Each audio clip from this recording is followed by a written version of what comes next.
басқа салып алып біліп алып жүретін нәрсе емес. Бұл дайкон ешқашанда қайтпайды. Дайконды алдын ала қайтаруға бола ма? Енді бұл көптеген адамдардың бір білгісі келетін сұрақ екен, және білмейтін сұрақ екен бұл. Неге? Өйткені мен алдыңғы жолы осы турасында көптеген адамдар қазір бір рет алған дайконын 10 жыл бойында қайтарып жүр.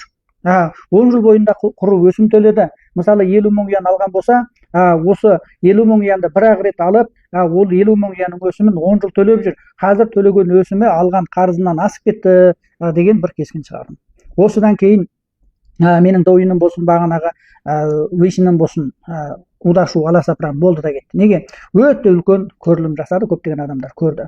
Енді мен осы нәрседен байқағаным, қазіргі кезде көптеген біздің ауылдықтағы диқан шаруаларымыз осы қарызды алып, оны қайтара алмай, бір жылдан бір жылға аударып қойып, жаңағы биылғы дайконды аударып жіберіп, содан кейін тағы да бір жылға кеңістік алғандай болып, ушан дайконнан құтылдым-ау деп кәдімгі қайтарып жіберген адам секілді болып жүр да. Енді біреулер айтты, әр адамның жағдайы ұқсамайды, сен қалаймақан сөйлеме деген секілді маған өкпесін білдіріп жатыр екен. Менің айтайын деген нәрсе мынау. Дайконды алдын ала қайтаруға болады. Мен бұл турасында жаңағы өзім де дайкон алып көрген адаммын, өзім де жаңағы алдын ала қайтарып, оның өсімін мүмкіндіктен барынша азайтуға тырысып жүрмін да, осындай дүние.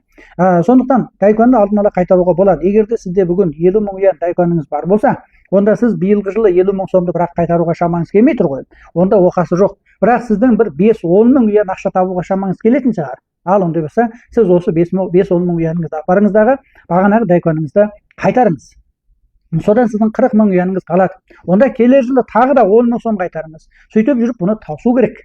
Ал енді оны біз қайтеміз дегенде, оны уақыт толған кезде бірақ қайтарамыз деп, бағанағы ақшамызды канның ішіне қойып, аз күннен кейін бір қыжыласып шыққан кезде ақшаны істетіп аламыз дағы, содан әлгі дайкон қайтеді, қайтпай қалады. Содан уақыты келген кезде дайконды қайтаратын ақша жоқ, я болмаса бағана оны алмастырып беретін біреуді іздеп, бәңкенің алдында арып таласып, жанталасып жүретін жағдай өте көп болып отыр.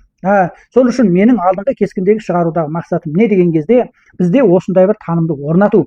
Яғни біздің алған дайконымызды, дайкон алғаннан кейін, бір айдан кейін, тіпті бір аптадан кейіннен бастап отырып қайтаруымызға болады. Әсіресе мынау біз көбісінде мынау нуңдайтун деген дайкон алып жүрміз ғой, ауыл шаруашылығына істететін, мал шаруашылыққа істететін осындай дайкондар, соны алып жүрміз. Сондықтан бұны қайтаруға болады.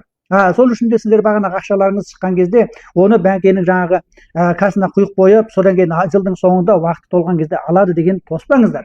Оны тосудың не қажеті бар? Мысалы, сіздер 10 мың юанды сол бәңкеге қойып жаңағы жерден, сол ай соңына дейін, жыл соңына дейін оны тостыңыздар, оның өздігінен ұстап қалуына. Демек, сіздер осы 10 мың юанға бір жылдың ішінде 1000 юанға жуық қайтесіздер, артық өсім төлейсіздер. Демек, сіз бүгін 50 мың юан алған болсаңыз, ертең сіздің қолыңызға бір 10 мың юан түсті.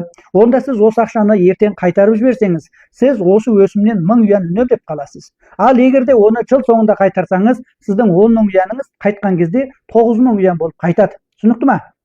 Сондықтан да дайконымызды қайтаратын ойымыз болатын болса, оны мейлі 1000 сом табыңыз, мейлі 2000 сом табыңыз, бәңкенің төтесінен жаңағы алғы чонкоу бар ғой енді, ақша құятын жер. Сол жерге қаңызды апарыңыздағы, менің дайконым бар, шымфенжіңізбен қосып, мен мына дайконды қайтарамын деп бағанағы сол чонкоуда отырған адамның қолына ақшаңызды қосып ұстата салсаңыз болды. Сол жерден қайтарып береді.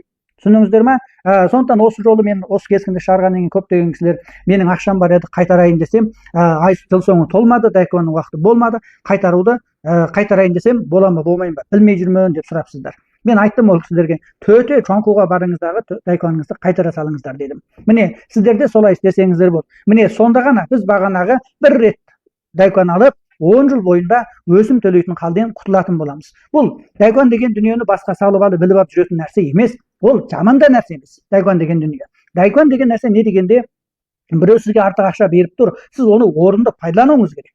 Ал енді сіз оны орынды пайдаланбай, жаңағындай істетіп тастасаңыз, я болмаса оны қалай қайтарудың жөнін білмей, оны апарып жыл соңында қайтарам деп, орталықта бір қиыншылығың болған кезде оған істетіп жіберсең, бұл дайкон ешқашанда қайтпайды. Сондықтан ол сенің иығыңда жүрген. Ал сен жыл сайын 5-6 мың юан, 7-8 мың юан өсімді қайтесің, тегіннен тегін бересің.